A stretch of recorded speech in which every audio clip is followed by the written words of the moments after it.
গল্পটা শোনার আগে অবশ্যই মুখে টাওয়াল ওড়না বা কিছু একটা দিয়ে মুখটা সাবধানে রাখবেন। মায়ের হাতে খেলানি খেলে আমি দায়ী না। বল্টু হ উচ্চারণ করতে পারে না, হকে গো বলে ফেলে। ক্লাসে নতুন ম্যাডাম এসেছে, এবার পরিচয় পর্ব শুরু হলো। ম্যাডাম বলল, হাই ছাত্রছাত্রীরা, আমি পাখি, এবার তোমাদের পরিচয় দাও দেখি। হাই আমি মন্টু, হাই আমি সেন্টু, এভাবে যে যার মতো পরিচয় দিল। এবার বল্টুর পালা। বল্টু বলল, গাই আমি বল্টু। ম্যাডাম বললেন, কি বললে হারামি?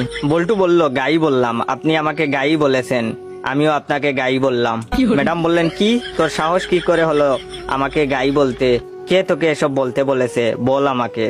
বল্টু বলল, প্রধান শিক্ষক, তিনি বলেছেন ম্যাডাম এসে সবাইকে গাই বলবে, তোমরাও ম্যাডামকে গাই বলবে। বল্টুর কথা শুনে ম্যাডাম কাঁদা শুরু করলো। এমন সময় পাশের ঘর থেকে হেড স্যার আসলো। হেড স্যার আবার ক বলতে পারে না, ক কে প বলে ফেলে। হেড স্যার এসে বললেন, কি ব্যাপার ম্যাডাম, এভাবে পাচ্ছেন যে? প্রথম দিনেই ম্যাডাম রে এভাবে পাদানো হলো কেন? হেড স্যারের কথা শুনে ম্যাডাম আরো জুড়ে জুড়ে কাঁদা শুরু করলো। হেড স্যার বললেন, প্লিজ ম্যাডাম, আপনি এত জুড়ে জুড়ে পাদবেন না, আজ আপনার প্রথম দিন, আপনি এত জুড়ে জুড়ে পাদলে মানুষ কি ভাববে? প্লিজ আস্তে আস্তে পাদুন, তাহলে আমরা ছাড়া আপনার পাদার শব্দ অন্যরা শুনতে পাবে না। হেড স্যারের কথা শুনে ম্যাডাম তো কাঁদতে কাঁদতে বেঞ্চের উপর শুয়ে পড়লো। এমন সময় টিওনো হাজির। টিওনো আবার শ বলতে পারে না, শকে ম বলে ফেলে। টিওনো, কি ব্যাপার ম্যাডাম, আপনি এখানে মুতলেন কেন? বেঞ্চের উপর মুতলে কি ভালো লাগবে? আপনার মুতার দরকার হলে আমাদের বলতে পারতেন, আমরা আপনাকে বিছানা তৈরি করে দিতাম, বিছানায় আপনি আরামে মুততে পারতেন।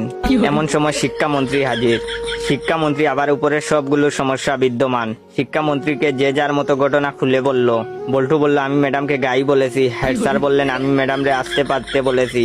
টিওনো বলল, ওদের কথার জন্য ম্যাডাম বেঞ্চের উপরে মুততেছিল, তাই আমি ম্যাডামকে বিছানায় মুততে বলেছি।